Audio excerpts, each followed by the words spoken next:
তোমার অবহেলা সহ্য না করতে পেরে যখন আমি হালকা দূরত্ব বাড়িয়ে দিলাম, তখন আমি বিশ্বাস করেছিলাম অভিমান ভাঙাতে তুমি পেছন থেকে ডাকবে, আমাকে বোঝার জন্য তুমি আরও একটু কাছে আসবে, আমাকে প্রশ্ন করবে আমার অভিমান কেন। কিন্তু আমার ভাবনাগুলোকে তুমি ভুল প্রমাণ করে দিয়ে আমার কাছ থেকে দূরে সরে গেলে। আসলে আমরা সবসময় যা ভাবি তা কিন্তু হয় না, সেটা হওয়ারও নয়, এটা আমরা জানি। কিন্তু আমার ভাবনাগুলোকে তুমি নিতান্তই ভুল প্রমাণ করে দিলে। আমি ভেবেছিলাম আমার অভিমান কাটানোর জন্য যেহেতু আমি দূরে চলে গেছি, তুমি আমার রাগ ভাঙাতে যাবে সেখানে। কিন্তু আমি এটা ভেবে ভুল করেছি যে তুমি আমাকে পেছন থেকে ডাকবে।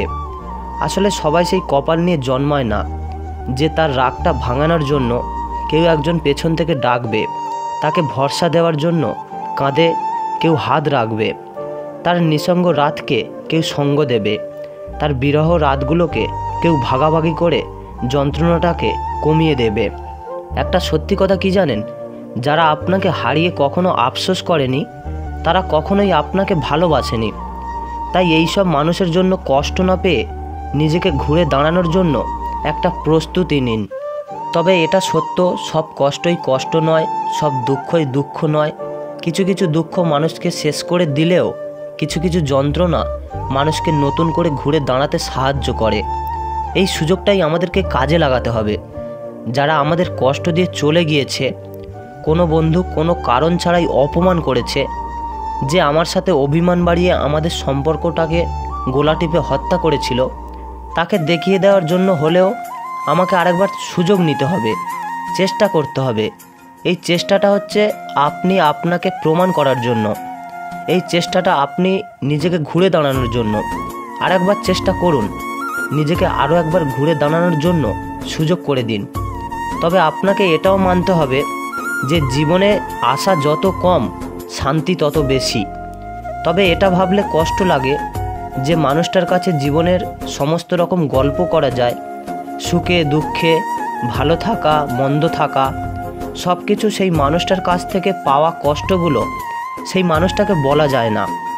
তবে জীবনে আপনি যত কিছু জমিয়ে রেখেছেন, যত গল্প জমিয়েছেন, যত প্রেম জমিয়েছেন, এই সমস্ত কিছু ভাগ করলে আপনি দুটো জিনিস পাবেন। এক, মানুষের কাছ থেকে পাওয়া জ্ঞান, আর একটা হচ্ছে হারানোর ব্যথা। যারা আপনার জীবনে ছিল, ভালো মানুষ কিংবা খারাপ মানুষ, তাদের মধ্যে দুটো জিনিস ভাগ করে নেবেন। এক ধরনের মানুষ আপনাকে ভালো কিছু দিয়েছে, শিক্ষা দিয়েছে, জ্ঞান দিয়েছে। আর এক ধরনের মানুষ আপনাকে যন্ত্রণা দিয়ে গেলেও তারা আপনাকে অগ্রিম কিছু শিখিয়ে দিয়ে গেছে। এগুলো আপনার জীবনে মোটিভেশন হিসাবে কাজ করবে। এগুলো ভালোবাসেন বলেই সামনে এগিয়ে যাওয়ার অনুপ্রেরণাগুলো পাবেন। আজকের কিছু হচ্ছে না বলেই কালকের কিছু হবে না, এটাও কিন্তু নয়। তাই হেরে না গিয়ে, পিছিয়ে না গিয়ে লেগে থাকাটাই সবথেকে বড় একটা শক্তি। তাই আসুন আমরা আগামীর জন্য লেগে থাকি। এই যে অনুভূতিগুলোকে গলা টিপে হত্যা না করে সামনের দিকে এগিয়ে নিয়ে যাই নিজেকে। একটা সময় পরে তারাই আপনার পিছু নেবে, তারা আফসোস করবে যে আপনি কি ছিলেন, আর আপনি তখন নিজেই রিয়েলাইজ করবেন যে আপনি তার থেকেও বেটার কিছু ডিজার্ভ করেন। সো ফ্রেন্ডস, আমি আকাশ ছিলাম আপনাদের সঙ্গে। তো ভিডিওটি ছিল এই পর্যন্ত। কথাগুলি যদি আপনাদের ভালো লেগে থাকে তাহলে ভিডিওতে একটি লাইক করবেন আর একটি কমেন্ট করে জানাবেন আপনাদের মতামত।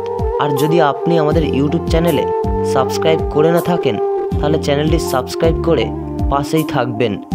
আর আপনাদের কেমন ভিডিও লাগবে সেটাও কিন্তু কমেন্ট বক্সে জানাতে ভুলবেন না। তো দেখা হচ্ছে কোনো পরের ভিডিওতে।